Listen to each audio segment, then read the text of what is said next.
तीन शिरी सहा हात तया माझा दंडवत. श्री स्वामी समर्थ. नमस्कार स्वामी भक्त हो, स्वागत आहे तुमचं पुन्हा एकदा नवीन व्हिडिओमध्ये. या व्हिडिओचं शीर्षक आहे स्वामी समर्थांची सोपी सेवा. त्याआधी व्हिडिओ पूर्ण पहा आणि चॅनलला सबस्क्राईब केलं नसेल तर आत्ता सबस्क्राईब करून घ्या. चला व्हिडिओला सुरुवात करू. स्वामींची पूजा करण्याची ही आहे सर्वात सोपी आणि शास्त्रोक्त पद्धत.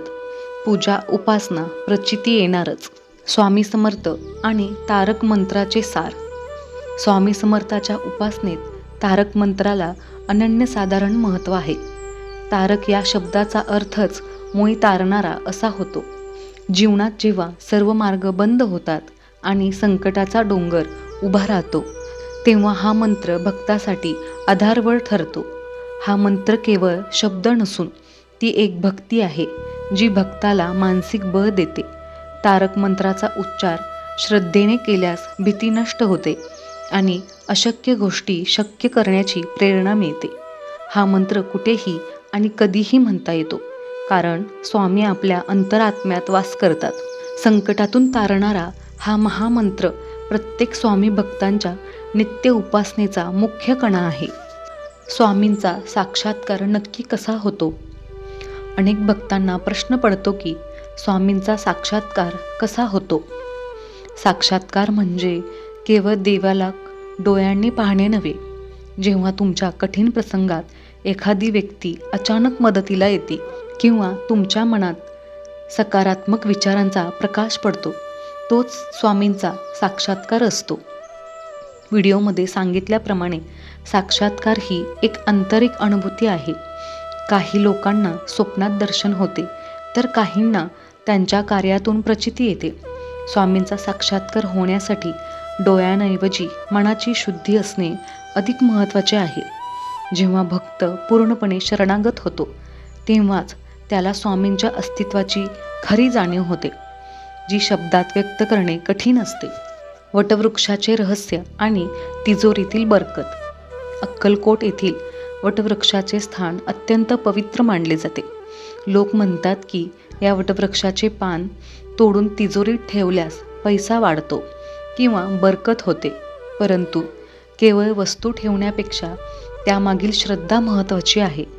या वडाच्या झाडाच्या फांद्यांमधून आजही काही विशिष्ट आवाज येतात, असे अनेक भक्त अनुभवतात. हे आवाज स्वामींच्या निरंतर अस्तित्वाची साक्ष देतात. तिजोरीत वस्तू ठेवण्यापेक्षा आपल्या कर्मात प्रामाणिकपणा ठेवणे हीच खरी बरकत आहे. निसर्गातील या घटकांमध्ये ईश्वरी अंश असतो, म्हणूनच वटवृक्षाची पूजा केली जाते. श्रद्धा आणि सबुरीने केलेली प्रार्थना हीच खरी संपत्ती मिळवून देण्यास कारणीभूत ठरते, असे येथे सांगितले आहे. भक्तीचे 3 मार्ग: कर्म, योग आणि भक्ती. ईश्वरी प्राप्तीचे 3 प्रमुख मार्ग व्हिडिओमध्ये विशद केले आहेत: कर्म मार्ग, योग मार्ग आणि भक्ती मार्ग. कर्म मार्ग म्हणजे आपले कर्तव्य फळाची अपेक्षा न ठेवता पूर्ण करणे. योग मार्ग म्हणजे साधना आणि ध्यानधारणा करून ईश्वराशी एकरूप होणे. परंतु सर्वात सुलभ आणि सामान्य माणसासाठी जवळचा मार्ग म्हणजे भक्ती मार्ग. स्वामींची भक्ती करताना केवळ मंत्र म्हणणे पुरेसे नाही, तर आपले कर्म देखील सात्विक असावे लागते. हे 3 मार्ग एकमेकांशी जोडलेले आहेत. जेव्हा माणूस आपले काम म्हणजे कर्म भक्तिभावाने करतो तेव्हा तीच खरी योग साधना ठरते. स्वामींच्या मते निस्वार्थ प्रेमाने केलेली भक्ती श्रेष्ठ आहे. 108 मण्यांचा जप आणि त्यामागील शास्त्र. स्वामींच्या जपमाळेत 108 मणीच का असतात? यामागे खोल आध्यात्मिक शास्त्र आहे. भारतीय संस्कृतीत 108 हा आकडा पूर्णत्वाचा प्रतीक मानला जातो. ब्रह्मांड आणि मानवी शरीर यांच्यातील संबंध हा आकड्याशी जोडलेला आहे. 108 वेळा जप केल्याने मनाची एकाग्रता वाढते आणि सकारात्मक लहरी निर्माण होतात. जप करताना प्रत्येक मणी ओढताना श्री स्वामी समर्थ मंत्राचा उच्चार केल्याने आपले चित्त स्थिर होते. केवळ मणी फिरवणे म्हणजे जप नव्हे, तर प्रत्येक उच्चारासोबत स्वामींच्या रूपाचे ध्यान करणे आवश्यक आहे. हा जप भक्ताला एका वेगळ्या चैतन्यमय पातळीवर नेऊन ठेवतो, ज्यामुळे मानसिक शांतता आणि आत्मिक समाधान प्राप्त होण्यास मदत होते. स्वामींची प्रार्थना करण्याची योग्य पद्धत. स्वामींसमोर प्रार्थना करताना ती केवळ मागण्यांची यादी नसावी. महाराज म्हणतात की प्रार्थना ही मनापासून आणि आर्जवी असावी. जेव्हा आपण स्वामींना शरण जातो तेव्हा माझ्या डोक्यावर तुझे छत्र राहू दे अशी भावना असावी.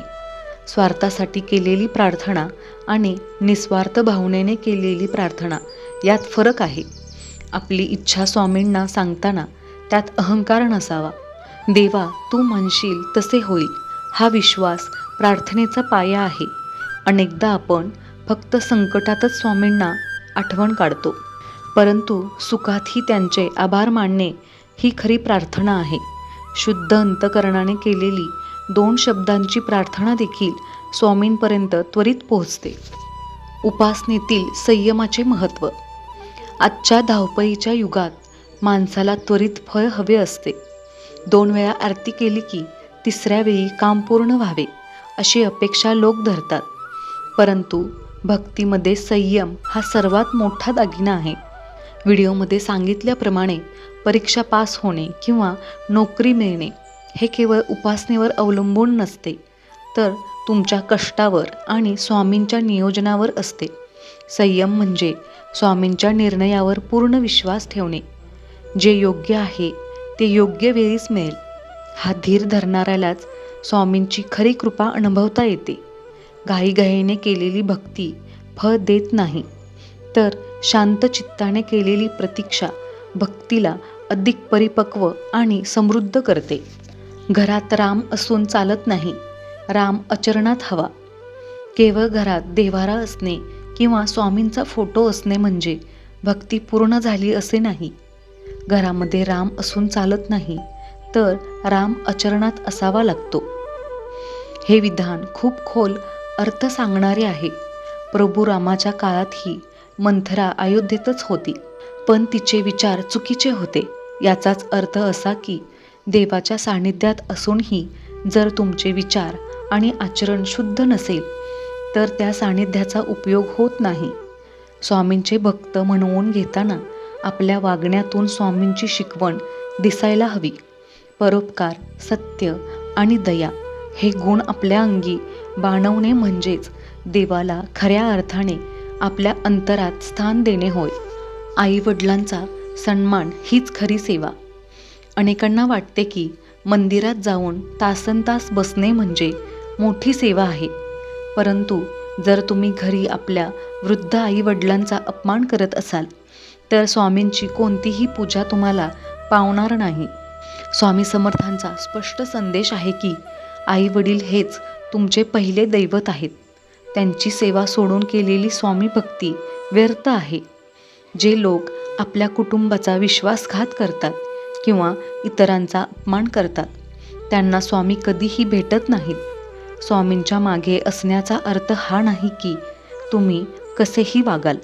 नैतिक जबाबदारी पार पाडणे आणि आपल्या माणसांना सन्मानाने वागवणे ही स्वामींना अपेक्षित असलेली खरी मानव सेवा आहे. आंतरिक स्वच्छता आणि सात्विकता. स्वामींना बाह्य डामाडौलापेक्षा स्वच्छता, संयम आणि सात्विकता या 3 गोष्टी अत्यंत प्रिय आहेत. येथे स्वच्छता म्हणजे केवळ अंघोळ किंवा कपड्यांची स्वच्छता नव्हे, तर ती आंतरिक स्वच्छता आहे. मनातील द्वेष, मत्सर आणि कपट काढून टाकणे म्हणजे आंतरिक स्वच्छता होय. सात्विकता म्हणजे आपले विचार आणि आहार शुद्ध ठेवणे. ज्याचे मन स्वच्छ आहे तिथेच स्वामींचा निवास असतो. लबाडी करून मिळवलेल्या पैशाने केलेली पूजा स्वामींना मान्य नसते. त्यामुळे पूजा करण्यापूर्वी आपले मन किती निर्मळ आहे याचा विचार करणे आवश्यक आहे. सात्विक जीवनशैली आणि शुद्ध विचार हेच स्वामी भक्तीचे खरे आणि भक्कम आधारस्तंभ आहेत.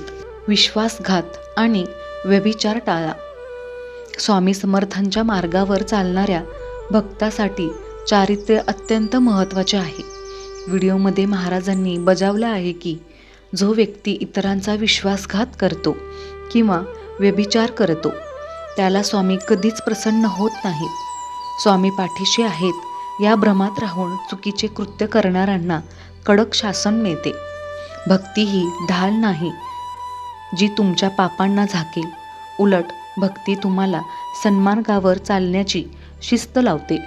कोणाचे तरी वाईट करून आपण सुखी होऊ हा विचार स्वामी भक्ताने कधीही करू नये. प्रामाणिकपणा आणि नैतिकता पाळणाऱ्या भक्तांची जबाबदारी स्वामी स्वतः घेतात, पण नीतिमत्ता सोडणाऱ्यांना मात्र स्वामींच्या कृपेपासून नेहमीच वंचित राहावे लागते. मीपणाचा स्वाहाकार. स्वामी समर्थांच्या भक्तीतील सर्वात मोठा अडथळा म्हणजे अहंकार किंवा मीपणा. जोपर्यंत माणसाला वाटते की मी हे केले किंवा माझ्यामुळे हे झाले, तोपर्यंत त्याला स्वामी भेटत नाहीत. भक्तीमध्ये स्वतःच्या अस्तित्वाचा आणि अहंकाराचा त्याग करावा लागतो, ज्याला स्वाहाकार म्हटले आहे.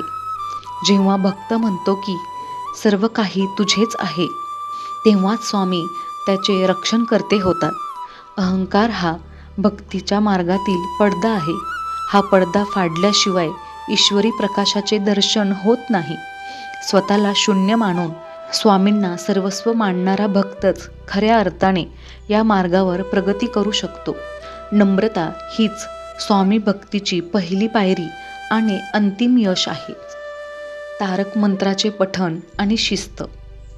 तारक मंत्र केवळ संकटातच म्हणायचा असतो असे नाही, तर ती एक शिस्त आहे. हा मंत्र म्हणताना त्यातील शब्दांकडे लक्ष द्यावे. अतर्क्य अवधूत हे स्मर्तुगामी या ओळी आपल्याला स्वामींच्या अतर्क्य शक्तीची जाणीव करून देतात.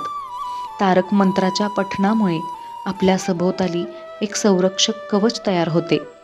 मात्र हे पठण यांत्रिक नसावे. शब्दांचा अर्थ समजून आणि पूर्ण विश्वासाने केलेले पठण अधिक प्रभावी ठरते. ही एक प्रकारची ध्यान साधनाच आहे. दररोज ठराविक वेळी तारक मंत्र म्हटल्याने घरातील वातावरण प्रसन्न राहते आणि घरातील सदस्यांचे मानसिक आरोग्य उत्तम राहते. ही शिस्तच भक्ताला स्वामींच्या अधिक जवळ घेऊन जाते. समारोप. स्वामींचा होणे म्हणजे काय? व्हिडिओच्या शेवटी एक अतिशय सुंदर सार सांगितले आहे. स्वामींचा होणे म्हणजे केवळ माळ घालणे किंवा टिळा लावणे नव्हे, तर आपली बुद्धी आणि मन स्वामींच्या चरणी अर्पण करणे. जो भक्त या सर्व 14 मुद्द्यांचे पालन करतो त्याच्या आयुष्याची जबाबदारी स्वामी स्वतः उचलतात. स्वामी समर्थ हे केवळ गुरु नाहीत, तर ते साक्षात परब्रह्म आहेत.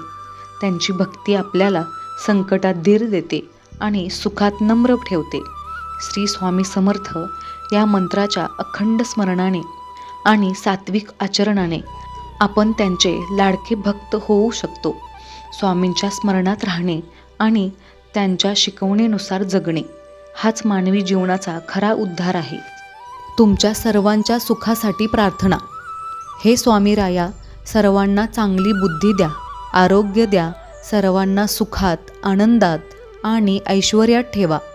सर्वांचं सर्व मनोरथ पूर्ण करा व सर्वांचं तुमची सेवा करण्याचं मन परिवर्तन करा.